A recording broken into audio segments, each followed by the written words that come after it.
naman po ang puno dito kung gaano kaganda.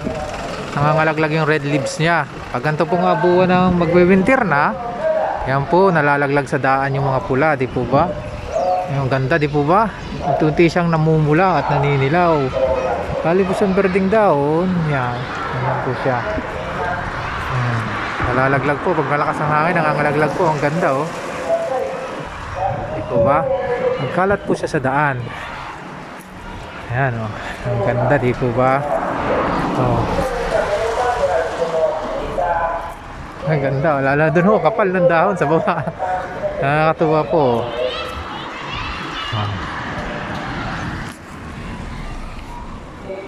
Automatic po yan pag start. Automatic po dito yung mga driver. Meron po silang disiplina. Pag may tataong tatawid, automatic po sila titigil na. Yun po aking mga kasama, nagbe-break time na, oh. Kailangan po sumunod kayo sa rules dito. Dahil lahat po dito may disiplina, kumbaga may kaayusan. Hindi kagaya dyan sa atin na naku, mga pasaway po talaga.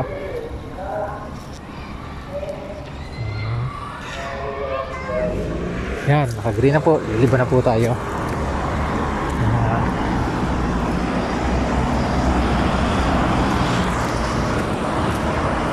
Eskwelahan po siya ng mga bata. Yan, oh. Nang maliliit, mga 3 years old, baka yung mga wala pa, kaliliit. Yan po ang service nila.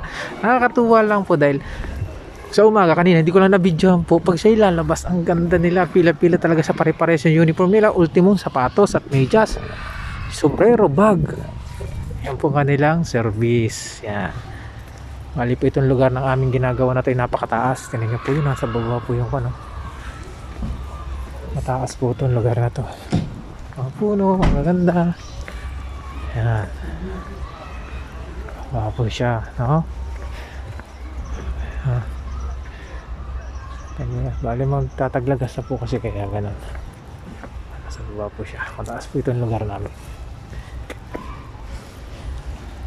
Nakakatulang po dito sa Japan dahil sobrang organized po ang tao.